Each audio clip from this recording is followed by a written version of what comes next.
Hi, my name is Brandy and I work in the technology offices here for Hardin County Schools. Technology in Hardin County Schools involves a lot of different things. It's the Chromebooks in the classrooms and your desktops in your classrooms, even the projectors that hang from the ceiling. But it's also stuff like the security systems that we have on doors and the video cameras that we have around your schools and outside to keep you safe. So there's a lot of different things that go down in technology, but I don't do them all on my own.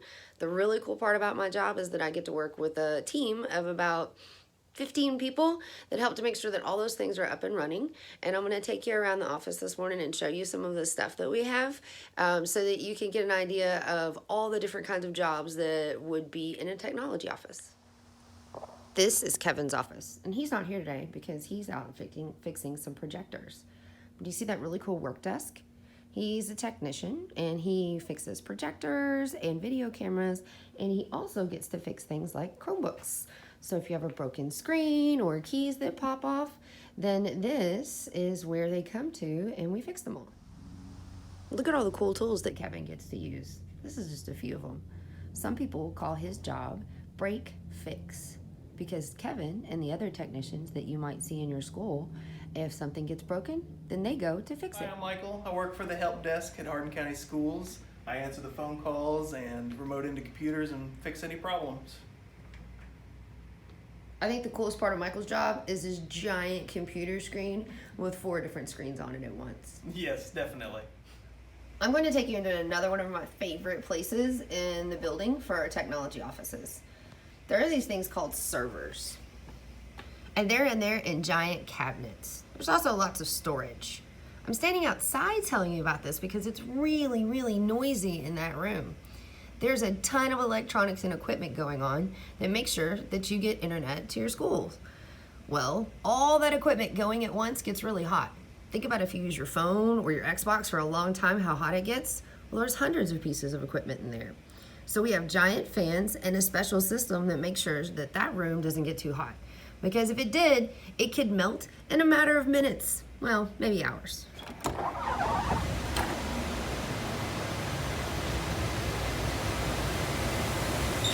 So up top, you see servers, all the blinking lights and things.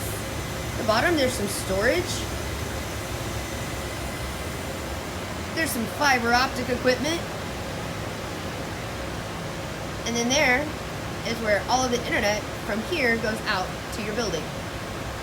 All this might look really confusing, but several people in our office keep it up and running all the time, using what they know about how to hook things up and run the wires, but also some computer programming. So a big part of my job is teaching teachers how to use things like Chromebooks in their classroom and all the different Google tools. But I also have this really cool office that's full of shelves that have things like robots, like Sphero and Ozbots and the VR kits maybe that you've used at your school before. But my really, really favorite part of my job is that I get to teach programming. You can start to learn programming anytime and start to program things like apps or video games or websites. And then when you get into high school in Hardin County, you can go to EC3 and learn some really in-depth programming and be making things like video games and websites and apps before you ever even leave high school. If you want to get started doing that now in your free time, it can be really fun. And there are some websites that I think are really, really cool for kids to get started on. Here's one. I love Scratch. You can get there by Googling the word Scratch or going to scratch.mit.edu. You don't even have to log in to play or to create. If you hit create, this actually gets you started by taking you automatically to a tutorial, and you can find more tutorials here. That means it tells you step by step how to make your video games. You can also go to hourofcode.com, and you might have done that at school before, but did you know that if you go to activities, you can find hundreds of different activities that you can do. It's not just making video games, you can also make art, and you can learn how to make apps. So making sure that the internet and all the other systems that your schools run is a really big job, but it's fun to work as a part of this team at the technology offices in Hardin County Schools.